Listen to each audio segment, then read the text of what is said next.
I stood there, my graduation cap heavy on my head, waiting for my name to be called. "Maya Harrison!" the speaker crackled. I looked at the 3 front-row seats I'd saved since dawn. Empty. My heart didn't just break, it went cold. While I was walking across that stage, sweating under a gown I paid for by working double shifts, my phone buzzed. It wasn't a congrats text from my mom. It was a video from my brother Leo. I heard the roar of a brand new cherry red sports car engine. My parents were there, cheering, hugging him, handing him the keys to a $100,000 toy. They didn't forget the date. They just decided my 4 years of struggle weren't worth the drive. They thought I was the invisible daughter with nothing to my name. They forgot about Grandpa Silas, and they definitely didn't know about the ledger. Welcome back. We share stories about the boundaries that families cross and the secrets that eventually come to light. If you have ever sat at a family table and felt like the only person who wasn't truly seen, then you are in the right place. Before we dive into the incredible journey of Maya Harrison, make sure to hit that subscribe button and join our growing community. We post new stories every week that remind us that the truth always finds a way out, no matter how deep it's buried. Today's story is a raw look at favoritism and the silent justice of a grandfather who saw everything. Maya spent 4 years grinding through nursing school, working late-night shifts at a diner just to pay for her textbooks. She was the reliable one, the one who never asked for anything. Her brother, Leo, was the opposite, the golden boy who lived on their parents' praise and credit cards. On the day that should have been Maya's greatest triumph, her parents were 100 miles away, celebrating Leo's latest whim with a gift that cost more than Maya's entire tuition. They thought they had successfully pushed Maya into the shadows of their family history. They were wrong. They didn't realize that Grandpa Silas had been watching them for 22 years with a pen in his hand and a ledger on his lap. Let's get into the story of how a single dusty book rewrote a family's destiny. The Ohio sun was relentless that morning. It wasn't just hot, it was that thick, humid Midwest heat that makes your clothes stick to your skin and the air feel like a damp blanket. I stood in the staging area behind the stadium, tugging at the collar of my heavy black gown. It was a cheap polyester thing I'd bought secondhand from a senior who graduated last year, but to me, it felt like armor. I had earned every thread of it. Around me, the air was a chaotic symphony of excited chatter, the rustle of robes, and the high-pitched giggles of girls adjusting each other's mortarboards with bobby pins.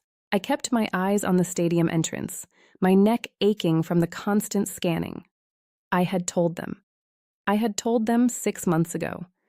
I'd sent the digital invite, the paper invite, and I'd even put a sticky note on the refrigerator when I went home for spring break. May 15th, 10 a.m., don't be late. Maya, you okay? Sarah, a girl from my clinical rotation, bumped my shoulder.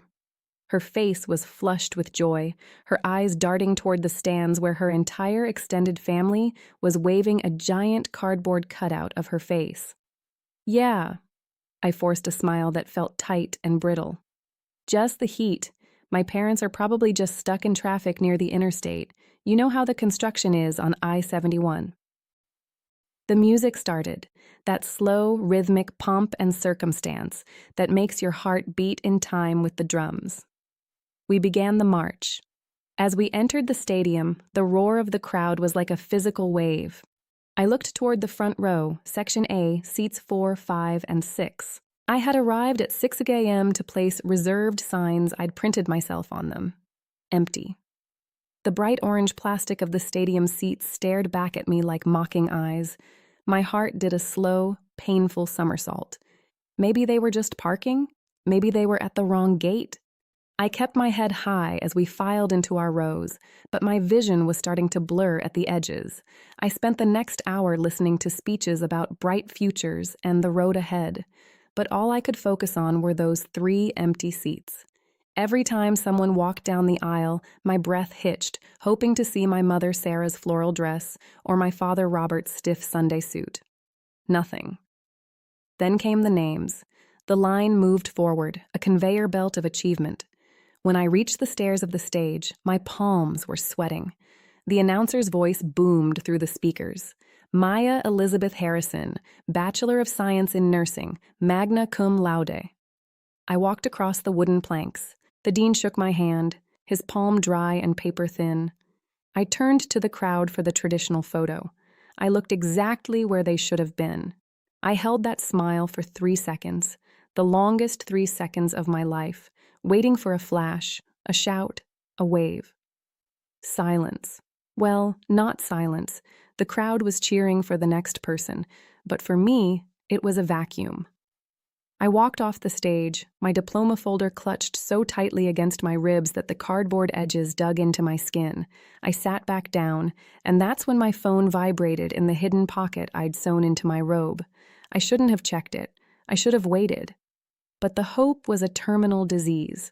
I pulled it out, shielding the screen from the sun. It was a video message from my brother Leo. I hit play. The first thing I heard wasn't Leo's voice. It was the visceral, predatory roar of an engine, the kind of sound that costs more than a starter home. The camera panned around a dealership lot, the bright sun reflecting off the chrome of a brand new, cherry red sports car. "Look at this beast!" Leo's voice was ecstatic, breathless. The camera flipped to show his face, wide, arrogant grin, his hair perfectly styled. He panned the camera left. There they were. My mother, Sarah, was laughing, her hand over her mouth in that way she did when she was overwhelmed with pride.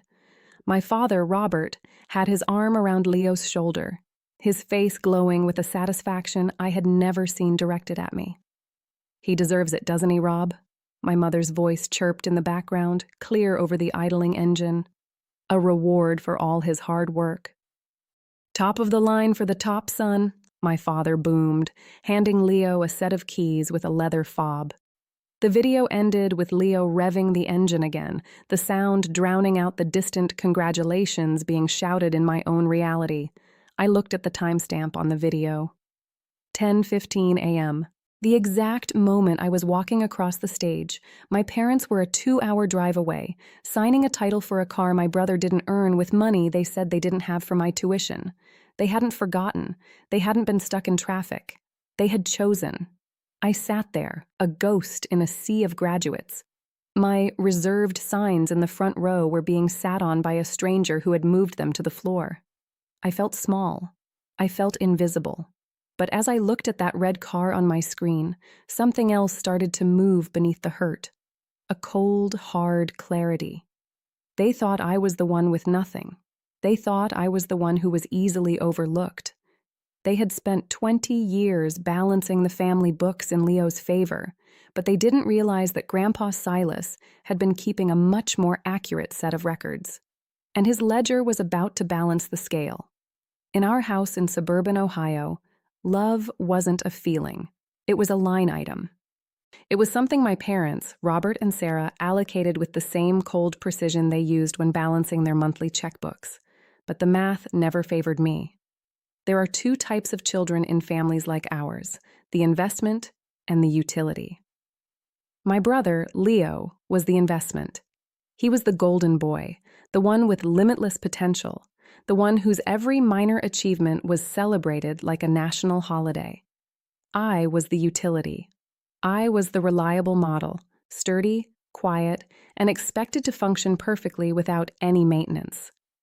Growing up, the disparity wasn't just in the big things. It was in the marrow of our daily lives. I remember the smell of our house in the summer, freshly cut grass and the heavy scent of Robert's charcoal grill. It was a picturesque life if you were looking through the front window, but inside, the temperature was always different depending on which room you stood in. Leo's room was a shrine to his hobbies. He had the best baseball gear, the latest gaming consoles, and a telescope that sat gathering dust in the corner because he'd mentioned once, at age 9, that he liked the moon. My parents didn't just buy him things, they bought him a future they wanted to live through. Meanwhile, my room was the space where the extras went. My desk was a hand-me-down from an aunt. My bedspread was a faded floral print that had belonged to a guest room in a house we lived in years prior. The label they gave me was independent. They said it with a smile, the way you describe a car that's low maintenance and doesn't need its oil changed often.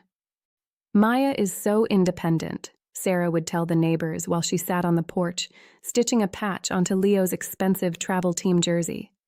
She just handles things. We never have to worry about her. They didn't realize that my independence wasn't a personality trait. It was a survival mechanism. If I didn't handle things, they didn't get handled. If I didn't sign my own permission slips or remind them about my parent-teacher conferences, those chairs at the school would stay as empty as the ones at my graduation. I remember a specific Tuesday when I was 12. It's funny how a random weekday can stay lodged in your brain like a splinter. Leo had made the junior varsity soccer team. It wasn't a big deal. Every kid who could run a straight line made the team, but you would have thought he'd been drafted into the Premier League. Robert took him out to buy the most expensive cleats the sporting goods store offered. They were bright neon, with a price tag that made me wince even back then. That same afternoon, I'd come home from school with my toes peeking through the front of my sneakers. I waited until dinner, when the table was full of the smell of Sarah's pot roast. "Mom," I said, my voice small, "I need new shoes for school. These are starting to hurt." Sarah didn't even look up from her plate. She was too busy listening to Leo describe a goal he'd almost scored. "Just take a look in the bin in the basement, honey. I think there's a pair of your cousin's old sneakers in there. They're still in great shape. We really have to watch the budget this month with all the soccer fees coming up." Budget. That word was the invisible wall in our house. There was always enough money for Leo's potential, but for my needs, the budget was always tight. I went down to the basement and found the shoes. They were 2 sizes too big and smelled like damp concrete, but I wore them. I wore them until my socks were stained with the dye from the inner lining, and I never complained again. I learned right then that asking for a seat at the table was a waste of breath when the menu had already been decided. Grandpa Silas was the only one who seemed to notice the draft in the room. He was Robert's father, a quiet man who had worked as an accountant for a lumber mill for 40 years. He didn't talk much, but he watched everything. He spent his Sunday afternoons sitting in the worn leather recliner in the corner of our living room, a small notebook and a pen always within reach. My parents treated him like a piece of furniture, someone to be cared for but not necessarily consulted. Silas would watch Sarah hand Leo $20 for the movies while telling me that I could earn $5 by weeding the entire backyard. He'd watch Robert spend his entire Saturday fixing Leo's bike while my broken desk lamp sat on the porch for 3 months. He wouldn't say a word. He'd just click his pen, write something in his small, neat script, and then close the book. Once, when I was 14, I was sitting on the floor near his chair, trying to glue the sole of my shoe back together so I wouldn't have to ask for a new pair. Silas leaned down, his breath smelling of peppermint and old paper. "Maya," he whispered. "The people who love you don't always fight for you the loudest," he said, his eyes clear and sharp behind his wire-rimmed glasses. "Sometimes they just plan for you the quietest. You keep your head down. You keep your grades up. You keep being the one who counts the cost." I didn't understand him then. I thought he was just another old man with riddles. I didn't realize that Silas was keeping a ledger of his own. While my parents were busy investing in the loud, bright flame of my brother, Silas was looking at the girl in the shadows, the one who paid her own way, the one who didn't ask for permission to exist, the one who was becoming something they couldn't control. By the time I hit high school, the gap was a canyon. Leo got a car for his 16th birthday, a used but polished truck that Robert spent weeks tuning up. I got a bus pass and a job at the local diner, working the 5 p.m. to 10 p.m. shift 4 nights a week. I used my tips to buy my own textbooks, my own clothes, and eventually to pay the deposit on my nursing school applications. My parents didn't even know which colleges I'd applied to until the acceptance letters started arriving. "Nursing?" Sarah had said, looking at the letter from the University of Cincinnati like it was a bill she didn't want to pay. "That's a lot of work, Maya. Are you sure you can handle that on your own? We're going to be very busy helping Leo with his prep school applications. He's got so much potential in athletics, you know." "I've got it covered, Mom," I said. And I did. I had it covered because I had no other choice. I was the utility. I was the one who worked while the investment played. I was the ghost in the hallways of my own childhood, watching a family build a future that I was never meant to be a part of. But as I walked to my shift at the diner that night, my bus pass heavy in my pocket, I thought about Grandpa Silas and his little notebook.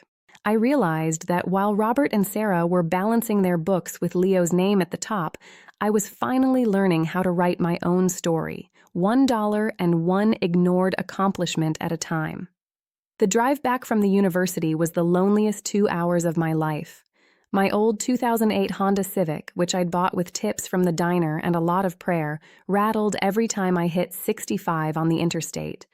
The air conditioning was blowing lukewarm air, and my graduation gown was crumpled in the passenger seat like a discarded skin. I kept looking at my diploma folder sitting on the dashboard. It was just a piece of heavy paper in a faux leather case, but it represented 4 years of missed sleep, double shifts, and the kind of exhaustion that lives in your bones. I pulled into our suburban cul-de-sac in Oak Creek around 3 p.m. I expected the street to be quiet, but as I turned the corner, I saw the cars. Our driveway was full, and the curb was lined with the neighbors' SUVs. And there, positioned right in the center of the lawn like a trophy, was the red car from the video. Up close, it looked even more expensive. It was a brand new Italian sports car, the kind of vehicle that screamed for attention. Its paint job was so reflective I could see my own tired, tear-stained face in the door panel as I parked my beat-up Civic behind it. My car looked like a dented soda can sitting next to a piece of fine jewelry. As I stepped out, I could hear the sound of the backyard speakers. Classic rock, my father Robert's favorite playlist. The smell of charcoal and expensive steaks hit me. They weren't just having a family dinner, they were throwing a full-blown neighborhood party. I walked toward the gate, clutching my diploma folder. A giant banner was draped across the porch. It didn't say, "Congratulations, Maya." It said, "The future is bright. Go, Leo." I felt a surge of nausea. I walked into the backyard, and for a second, the music seemed to dip. A few neighbors looked at me, the invisible daughter in her sweat-soaked university t-shirt, and then looked away. "Maya, you're back!" My mother, Sarah, hurried toward me, a glass of Chardonnay in one hand and a festive napkin in the other. She didn't hug me. She didn't look at the folder in my hand. She just adjusted the collar of my shirt. "You missed the big reveal. You should have seen Leo's face. He actually cried, didn't he, Rob?" My father was standing by the grill, wearing a king of the BBQ apron. He flipped a steak and glanced at me with a quick, tight smile. "Hey, kid, glad you made it. Traffic was bad, huh?" "The traffic wasn't the problem, Dad," I said, my voice sounding brittle even to my own ears. "I was at my graduation, the one I told you about every day for 6 months." Robert didn't even flinch. He just poked at the coals. "Look, we talked about this. A graduation is just a ceremony, Maya. It's a formality. You've been a nurse in our eyes since you started those clinicals. But this car, this was a once-in-a-lifetime deal. We had to be at the dealership by 10:01 a.m., or the guy was going to sell it to someone else. We wanted to make sure Leo started his gap year with the right mindset." "The right mindset?" I asked. "He failed half his classes last semester. I graduated magna cum laude. I worked 40 hours a week to pay the tuition you said you didn't have." "Maya, don't be dramatic," Sarah whispered, leaning in close so the neighbors wouldn't hear. "It's a celebration. Don't ruin this for your brother. You know how sensitive he is about his future. He needs the encouragement. You're the strong one. You've always been independent. You don't need a car to feel successful." At that moment, Leo walked over, draped in a brand new designer jacket, holding the keys to the red Ferrari like they were a religious relic. "Hey, sis, did you see the engine? It's a V8. Dad even got the carbon fiber interior package." He didn't ask about my day. He didn't notice the graduation cap sticking out of my bag. "You want a ride? I might take it out to the lake later with some friends." "No thanks, Leo," I said. I looked at the three of them, the golden sun and the parents who worshipped the ground he walked on. It was a closed circle, and I was just a spectator. I walked into the house, and the silence of the hallway felt like a heavy weight. I went to the kitchen, planning to just get a glass of water and hide in my room, but then I saw the kitchen table. Sitting there, tucked behind a fruit bowl, was a small, dusty wooden box. It wasn't gift-wrapped. It didn't have a bow. It just had a yellow sticky note on it in my father's handwriting. Maya, lawyer dropped this off after the funeral. Put it somewhere safe. I picked up the box. It was heavy for its size. The oak was dark and smelled of cedar and old paper. I took it upstairs to my room, the small room next to the garage, and sat on the bed. Outside, I could hear the roar of the red sports car. Leo was revving the engine, and the neighbors were cheering. I could hear my father's loud, boisterous laugh. They were celebrating a toy bought with money that should have been my tuition. I ignored the noise. I pulled the small brass latch on the box. It clicked, a sound so precise it felt like a secret being told. Inside, there was no jewelry. There was no cash. There was just a thick, leather-bound book with ledger embossed on the front in gold letters. Tucked into the first page was a folded letter from the family attorney. My hands were shaking as I opened it. Grandpa Silas had been a man of few words, but he was a man of infinite records. And as I turned the first page, I realized he hadn't just left me a book. He had left me a weapon. Grandpa Silas died on a Tuesday, the same day of the week my father usually reserved for checking his stock portfolio and my mother spent at her gardening club. He didn't go out with a bang. He just quietly stopped breathing in that old, high-backed recliner where he'd spent the last 20 years watching the world go by through a layer of dust and wisdom. For my parents, his death was a logistical hurdle, a series of phone calls and paperwork that interrupted their plans for the upcoming lake season. For me, it was the day the only person who truly knew my name vanished from the earth. The funeral was held in a small, white clapboard church in our Ohio town, the kind of place where the floorboards creak like they're complaining about the weight of the grief they've held over the decades. The air inside smelled of lilies, old hymnals, and that peculiar, sterile scent of a funeral home that sticks to the back of your throat. I sat in the second pew, my hands folded so tightly in my lap that my knuckles were white. My parents, Robert and Sarah, were in the front row. They looked the part. Sarah in a tailored black dress she'd bought specifically for the occasion, and Robert in a stiff suit that made him look like he was attending a board meeting rather than burying his father. But their grief was a performance, a surface-level display for the benefit of the neighbors who had filtered in to pay their respects. They were talking about his life as if it were a clearance sale. Leo sat between them, scrolling through his phone, probably looking at carbon fiber accessories for his new red Ferrari. To them, Silas was a chapter that was finally closing, a source of a potential inheritance that they desperately needed to offset Leo's lifestyle. To me, he was the man who had whispered to me that the quietest people are often the ones who plan the most. After the service, as the crowd thinned out into the humid afternoon air, my father didn't come to comfort me. He went straight to the funeral director to dispute the cost of the casket.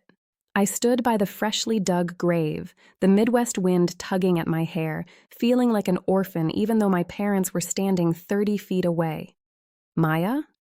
I turned to see a man in a charcoal suit I didn't recognize. He was in his late 60s, with wire-rimmed glasses and the posture of someone who spent his life reading the fine print. He held a briefcase with brass clasps that glinted in the sun. "I'm Mr. Eris," he said, his voice a low, steady rumble. "I was your grandfather's attorney, and his friend." My parents noticed us then. Robert hurried over, Sarah trailing behind him like a shadow. "Abernathy, right?"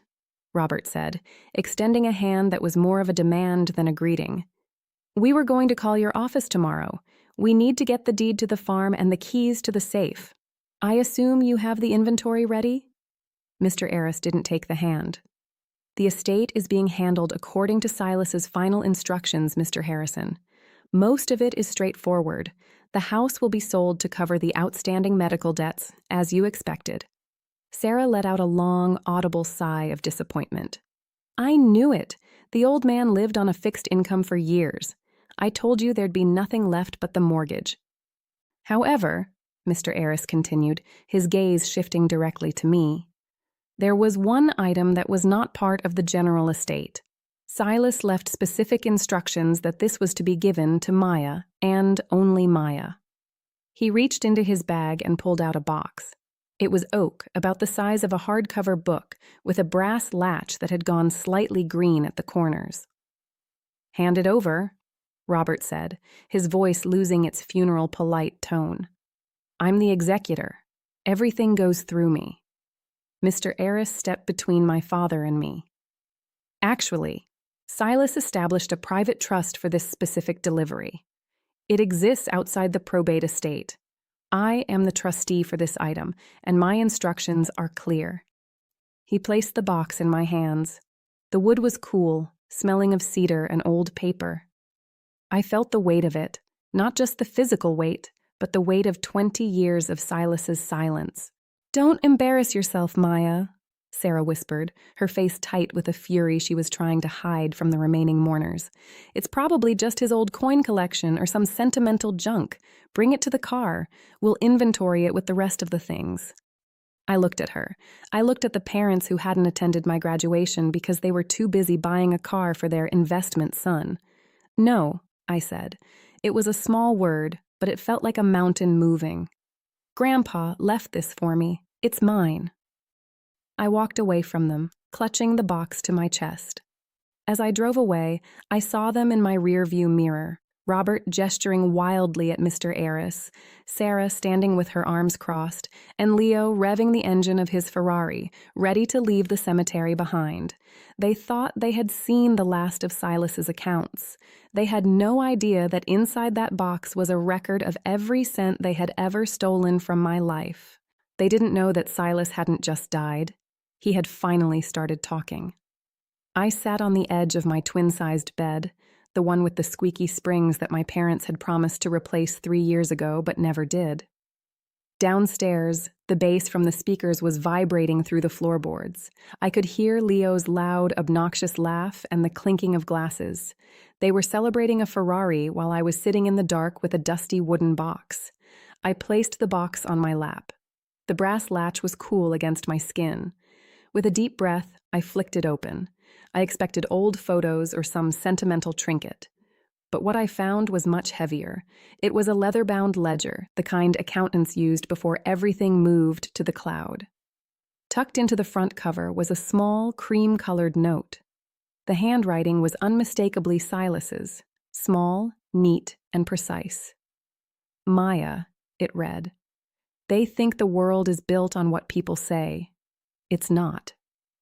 It's built on what people do when they think nobody is watching. I was always watching.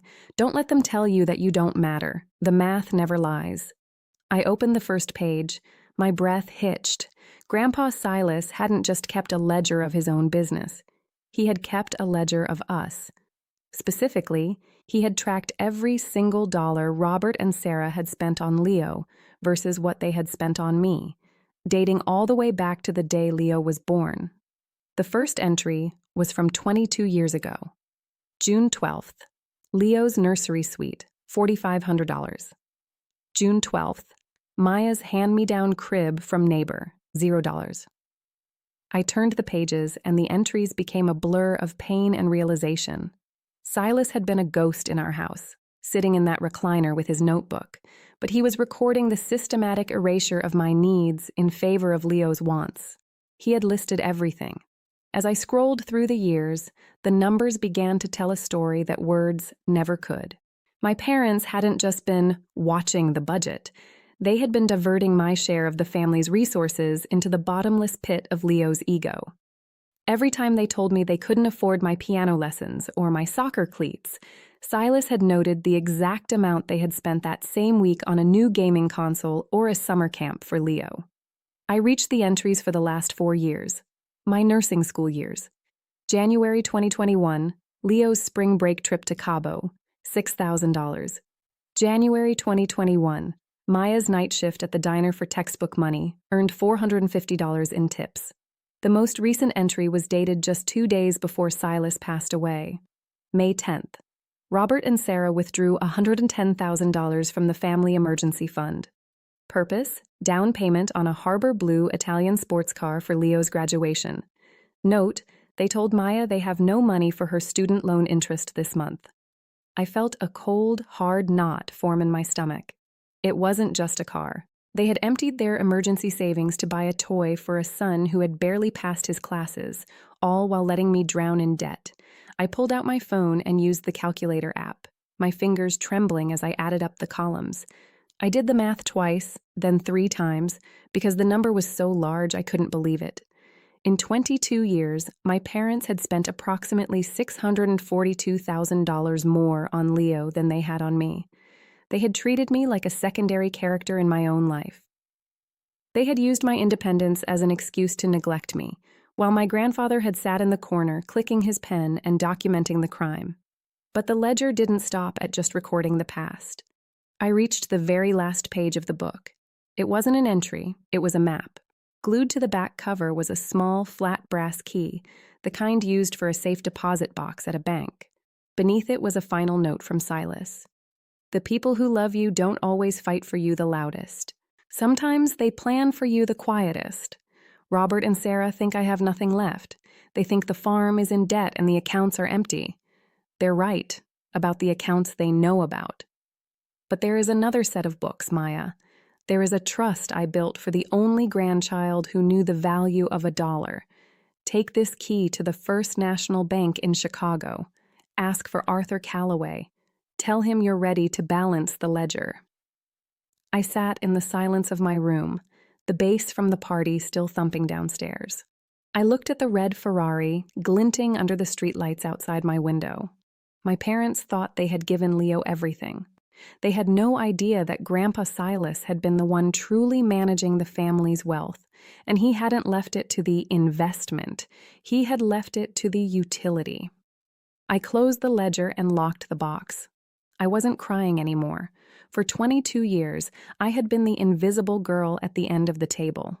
Now, thanks to a quiet man with a pen and a ledger, it was time for my parents to find out exactly how much that favoritism was going to cost them. I didn't go downstairs to join the party. I sat at my desk, the brass key heavy in my palm, and I started planning my trip to Chicago. The graduation ghost was finally ready to haunt the people who had tried to make her disappear. I didn't sleep that night. The red Ferrari's engine had finally gone quiet downstairs, replaced by the muffled snores of my parents. I sat by my window, watching the moonlight filter through the oak trees, clutching that small brass key in my palm until it left a deep indent in my skin. It was more than just metal. It was a promise from a dead man who had spent 20 years counting the things I was denied. At 4:30 a.m., while the sky was still a bruised purple, I loaded my nursing textbooks and the oak box into the trunk of my rattling 2008 Civic. I didn't leave a note. They wouldn't notice I was gone until someone needed the dishes washed anyway. The drive to Chicago took nearly 5 hours. First National Bank was a building that looked like it had been built to outlast a war. It was all marble pillars and vaulted ceilings. I walked in, my jeans and faded university hoodie making me feel smaller than I already was. I approached the high mahogany desk of the receptionist. "I'm here to see Arthur Calloway," I said, my voice steadier than I felt. "My name is Maya Harrison. My grandfather, Silas Harrison, told me to come." The receptionist's expression changed instantly to one of deep professional respect. "Mr. Calloway has been expecting you for quite some time, Ms. Harrison. Please, follow me." She led me to a private office in the back. Arthur Calloway was a man in his late 70s, with white hair and sharp, intelligent eyes. He stood up as I entered. "Maya," he said, and for the first time in years, my name sounded like it carried weight. "Silas spoke of you often. He's been planning this day since you were 6 years old." He sat me down and placed a thick navy blue folder on the desk. Inside was a stack of documents. "Your grandfather was a man of immense foresight," Calloway began. "He saw the way Robert and Sarah were managing the family resources. He knew that by the time you graduated, there would be nothing left for you. So he established what he called the Correction Trust." Calloway explained that for every $1 they spent on Leo's extras, Silas moved an equal amount of his own private wealth into this trust for me. He tracked it cent for cent, and then he invested it. He slid a quarterly statement across the desk. I looked at the final number at the bottom, and my breath stopped in my throat. It wasn't just the $642,000. It was the compound growth of 20 years. The current value of the trust, as of your graduation date yesterday, is $4.8 million, Calloway said. It is entirely yours. Your parents have no access to it. Silas made sure it was airtight. I sat in the silence of that office, the numbers on the page blurring as tears finally spilled over. For 20 years, I had believed I was a ghost in my own home. I thought I was alone, but I wasn't. Grandpa Silas had been there the whole time. Every time he clicked his pen in that old recliner, he wasn't just writing numbers, he was fighting for me. He had seen the sneakers I had to glue together. He had seen the empty seats at my graduation, and he had answered them with a fortune. "There's more," Calloway said, pulling a smaller envelope. "Silas also held the original deed to the family estate, your parents' house in Ohio. Robert and Sarah believe they own it, but they only have a life estate, and there was a condition in that agreement. The condition was that they must provide equitable support to both children. By missing my graduation to buy Leo that car, they had technically violated the terms. The house, Maya, is now legally under your control." I leaned back in the plush leather chair, the weight of the brass key in my pocket feeling heavier than ever. I was the owner of the life my parents thought they had stolen from me. They had no idea that the ledger was a bill, and it was time for them to pay. The drive back from Chicago to our Ohio suburb felt different. I turned onto Maple Ridge Drive and saw it. The red Ferrari was sitting in the driveway, but its front end was crumpled like a discarded soda can. Leo had crashed it. Of course he had. The golden boy didn't know how to handle power he hadn't earned. I parked at the curb and took a deep breath. In the passenger seat, the oak box was buckled in. Inside was Silas's ledger and the legal deed. Today, it felt like a crime scene I was about to close. As I walked through the front door, the air inside felt heavy. I heard raised voices coming from the kitchen, the same room where I'd spent 2 decades trying to be invisible. "I don't know what to tell you, Robert," Sarah was crying. "The insurance company said because Leo was cited for racing, they won't cover a single cent. We used the entire emergency fund for that down payment." "We'll figure it out." Robert's voice was gruff, but I could hear the tremor. I walked into the kitchen and stopped at the threshold. They all looked up. Leo was sitting at the table, his head in his hands. "Maya?" Sarah said, her eyes lighting up with a sudden hope. "Oh, thank God you're home. We've had a terrible accident. We're in a bit of a bind, honey." I didn't move. I walked over to the table, the head of the table, Robert's seat, and sat down. I placed the oak box in front of me. "Maya, didn't you hear your mother?" Robert said, trying to regain his authority. "We're in a crisis. Since you're a nurse now, we just need a loan. About $60,000 to settle the immediate debt. You've always been the reliable one." "The utility," I said. My voice was low and colder than the Chicago wind. "The utility daughter. The one you didn't have to worry about while you were busy pouring every resource into your investment." I gestured toward Leo. "Maya, don't be selfish," Sarah snapped. "This is a family emergency. We are talking about Leo's entire future. You're fine." I reached into the box and pulled out the ledger. I opened it to the very first page and slid it into the center of the table. "Grandpa Silas didn't leave me sentimental junk, Robert," I said. "He left me an audit. He sat in that recliner for 20 years and watched you. He watched you buy Leo neon soccer cleats while I glued the soles of my sneakers back together. He watched you send Leo to Cabo while I worked double shifts to pay for textbooks you said you couldn't afford." Robert reached for the book, but I tapped the page. "Don't. Just read the total at the bottom of the 2023 column." Robert looked. His eyes widened. Sarah leaned in, her face going pale.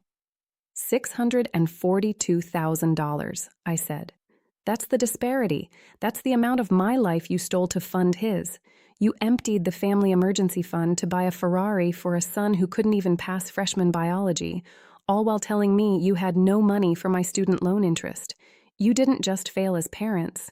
You committed a 20-year fraud. That old man was senile, Robert shouted, slamming his hand on the table.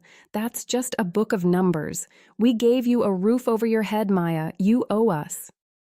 Actually, I said, reaching into the folder and pulling out the deed. It's the other way around. I slid the legal document across the table. Silas didn't just give you this house, Robert. He placed it in a trust. He gave you a life estate, conditional on you providing equitable support to both of your children. He knew exactly what you were, so he set a trap, and you walked right into it the day you missed my graduation to buy that car. Sarah's breath hitched. She knew that a violation of trust conditions meant an automatic termination of their right to live there. The life estate is over, I continued. I met with Arthur Calloway. The trust has been liquidated and moved into my name. And as for this house, it's no longer your family home. It's my property. And as of this moment, your investment is officially bankrupt. You're kicking us out? Leo finally spoke. I'm balancing the ledger, Leo, I said, standing up. The $110,000 you used for that crumpled toy, that was trust money.